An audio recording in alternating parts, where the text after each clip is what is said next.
trong kiếp nhân sinh vô nghị thương, trần gian cõi tạm mộng phù du bao nỗi yêu phiền, sống sao cho bớt âu lo trong lòng nơi chốn hồng trần xoay vần một cõi không.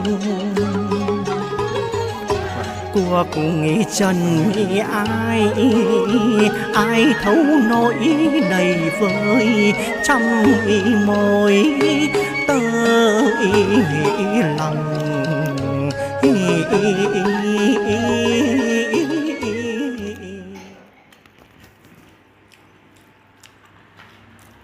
Đó, ngon lắm.